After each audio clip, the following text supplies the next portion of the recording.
Hi friends, வணக்கம். Welcome to our channel. இன்றைக்கி சூப்பரான டேஸ்ட்டில் ஒரு ஈவினிங் ஸ்நாக்ஸ் தான் செய்ய போகிறோம். கடலைப்பருப்பு ஃப்ரை எப்படி செய்கிறதுன்னு தான் பார்க்க போகிறோம். இது ஈவினிங் டைம் நம்ம டீ கூடலாம் வச்சு சாப்பிட்றதுக்கு செம்ம டேஸ்டியாக இருக்கும். இது செய்கிறது ரொம்ப ஈஸி. நம்ம கொஞ்சம் கூடுதலாக செஞ்சு ஸ்டோர் பண்ணி கூட வச்சுக்கலாம், கெட்டு போகாது. இது குழந்தைங்கள்லேருந்து பெரியவங்க வரைக்கும் எல்லோரும் விரும்பி சாப்பிடுவாங்க இந்த ஸ்நாக்ஸு. வாங்க இது எப்படி செய்கிறதுன்னு வீடியோக்குள்ளே போய் பார்க்கலாம். நான் ஒரு பாத்திரத்தில் 2 கப் அளவுக்கு கடலைப்பருப்பு எடுத்துக்கிறேன். உங்களுக்கு எவ்வளோ கடலைப்பருப்பு தேவையோ அவ்வளவு நீங்கள் எடுத்துக்கோங்க. இப்போ இதில் தண்ணி சேர்த்து நல்லா இதை 2 to 3 டைம் நல்லா கழுவி எடுத்துக்கலாம். இந்த மாதிரி நல்லா பிசைஞ்சு கழுவி எடுத்துக்கோங்க. இப்போ இந்த தண்ணியை நம்ம வடிச்சிடலாம். வடிச்சிட்டு இதில் இப்போ தண்ணி சேர்த்துக்கிறேன்.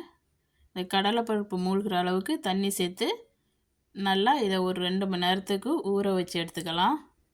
2 மணி நேரம் ஊறினா போதும், ரொம்ப நேரம் ஊறணும்னு அவசியம் இல்லை. இப்போ 2 மணி நேரம் நல்லா ஊறிடுச்சு. பாருங்கள் எப்படி ஊறி இருக்குதுன்னு.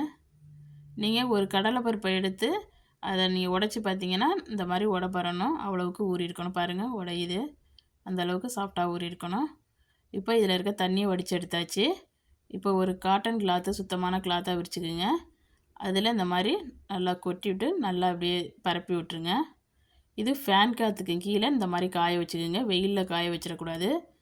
ஃபேனுக்கு கீழே இந்த மாதிரி காய வச்சுங்க. ஒரு அரை மணி நேரம் காய வச்சிங்கன்னா போதும், கொஞ்சம் கூட தண்ணி இருக்கக்கூடாது. இப்போ பாருங்கள், அரை மணி நேரம் ஆயிடுச்சு. நல்லா காஞ்சிடுச்சு, கையில் ஒட்டாமல் வருது பாருங்கள். இப்போ இதை நம்ம அள்ளி எடுத்துக்கலாம். எல்லாத்தையும் ஒன்று சேர்த்து இந்த மாதிரி அள்ளி எடுத்துக்கோங்க. இப்போ நம்ம இதை பொரித்து எடுத்துக்குவோம். இப்போ ஒரு கடாயில் எண்ணெய் ஊற்றிருக்கேன். எண்ணெய் நல்லா காஞ்சதுக்கு பிறகு இந்த மாதிரி ஒரு ஜல்லடை வச்சுருக்கேன். ஜல்லடையில் கொஞ்சமாக கொட்டிக்கோங்க, ஒரே சமயத்தில் நிறையா கொட்டக்கூடாது. இந்த மாதிரி நம்ம ஜல்லடை யூஸ் பண்ணி பொரிக்கிறதுனால ரொம்ப ஈஸியாக இருக்கும் நம்ம எடுக்கிறதுக்கு. பிகினர்ஸ் கூட இதை யூஸ் பண்ணி ரொம்ப சுலபமாக செய்யலாம். இந்த மாதிரி கை விடாமல் நல்லா மிக்ஸ் பண்ணிக்கிட்டே இருக்கணும், அப்போ தான் ஈவனாக வேகும். இப்போ இது நீங்கள் ஆரம்பத்தில் கிண்டும்போது கொஞ்சம் ஹார்டாக இருக்க மாதிரி இருக்கும். நல்லா வெந்துட்டுனா நல்லா ஈஸியாக இருக்கும் கிண்டுறதுக்கும். நல்லா சலசலன்னு ஒரு சவுண்டு வரும், அப்போ நம்மளுக்கு ரெடி ஆகிடுச்சின்னு அர்த்தம். ரொம்ப சிவந்து வரணும்னு அவசியம் இல்லை. லைட்டாக நம்மளுக்கு இந்த மாதிரி வந்தாவே போதும். நீங்கள் எடுத்து ஒன்று அமுக்கி பார்த்தீங்கன்னா நல்லா மொறு மொறுன்னு இருக்கணும், அந்த அளவுக்கு நல்லா வறுத்து எடுத்துக்குங்க. பாருங்கள், இப்போ ரெடி ஆகிடுச்சு. இந்த மாதிரி நம்ம ஜல்லடையை வச்சு பொரிக்கிறதுனால எடுக்கிறதுக்கு ரொம்ப ஈஸியாக இருக்கும். ஈவனாக வெந்திருக்கு பாருங்கள். இந்த அளவுக்கு வெந்தால் ஓகே, நல்லா மொறு மொறுன்னு இருக்கும். இப்போ நான் ஒரு பேப்பர் டவல் எடுத்து வச்சுருக்கேன். அதில் நான் அந்த மாதிரி கொட்டி வச்சுருக்கேன். மீதி இருக்க எண்ணெயும் பேப்பர் டவல் எடுத்துரும். இந்த மாதிரி கொஞ்சம் கொஞ்சமாக சேர்த்து இந்த மாதிரி நல்லா கைவிடாமல் மிக்ஸ் பண்ணி இதே மாதிரி பொரித்து எல்லாத்தையும் எடுத்துக்க வேண்டியதான். ஒரே சமயத்தில் நிறைய கொட்டி பொரிக்க வேணாம். இந்த மாதிரி 2-3 டைம் சேர்த்து பொரிச்சுக்கோங்க. இப்போ எல்லாத்தையும் பொரித்து எடுத்தாச்சு. இப்போ இது கூட நான் ஒரு 6 பல் பூண்டை நச்சிட்டு சேர்த்துருக்கேன். நல்லா தோலை எடுக்காமல் தோலோடு வச்சே நச்சிட்டு இந்த மாதிரி பொரித்து எடுத்துக்கோங்க. இது நல்லா பொன்னிறமாக வர்ற அளவுக்கு நல்லா பொரித்து எடுத்துக்கலாம். பாருங்கள், இப்போ நல்லா கலர் சேஞ்ச் ஆகிடுச்சு. இந்த மாதிரி நல்லா மிக்ஸ் பண்ணி கொடுத்து இதை பொரித்து இப்படி எடுத்துக்கலாம். இப்போ இதையும் நம்ம கடலை பருப்போடு சேர்த்துக்கலாம். இப்போ அடுப்பை ஆஃப் பண்ணிவிட்டு கருவேப்பிலையும் பொரித்து எடுத்துக்கலாம். நான் கொஞ்சமாக கருவேப்பிலை சேர்த்துருக்கேன். இந்த மாதிரி நல்லா மிக்ஸ் பண்ணி கொடுங்க. மிக்ஸ் பண்ணி கொடுத்து இப்போ இதுவும் நல்லா பொரிஞ்சிடுச்சு.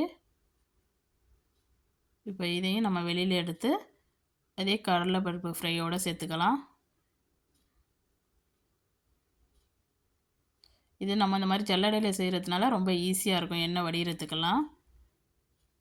இப்போ எல்லாத்தையும் நம்ம வறுத்து எடுத்தாச்சு. இப்போ இதை நல்லா ஒரு அகலமான பாத்திரத்தில் மாற்றிக்கிங்க. இப்போ இதுக்கு தேவையான அளவுக்கு உப்பு சேர்த்துக்கலாம். உங்களுக்கு எவ்வளோ உப்பு நிறையா போட்டுறாதீங்க, தேவையான அளவுக்கு கொஞ்சம் கொஞ்சமாக சேர்த்துக்கோங்க. ஒரு பிஞ்சு அளவுக்கு பெருங்காயத்தூள் சேர்த்துருக்கேன்.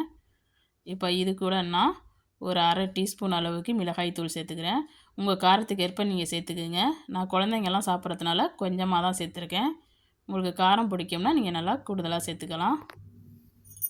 இப்போ நல்லா இதை மிக்ஸ் பண்ணிவிடுங்க. நம்ம போட்டிருக்க மிளகாய்த்தூள், அப்புறம் உப்பு, பெருங்காயத்தூள் எல்லாமே நல்லா மிக்ஸ் ஆகிற அளவுக்கு நல்லா கலந்துக்கலாம். அவ்வளோதான், பாருங்கள் நல்லா கலந்தாச்சு. நம்மளோட ஈவினிங் ஸ்நாக்ஸு கடலைப்பருப்பு ஃப்ரை சூப்பராக ரெடி ஆகிடுச்சு. சூப்பரான டேஸ்ட்டில் கடலைப்பருப்பு ஃப்ரை சூப்பராக ரெடி ஆகிடுச்சு. இதை நம்ம கூடுதலாக செஞ்சு ஸ்டோர் பண்ணி வச்சுக்கலாம். குழந்தைங்க ஸ்நாக்ஸ் வேணும்னு கேட்கும்போது நம்ம டக்குன்னு எடுத்து கொடுத்துக்கலாம்.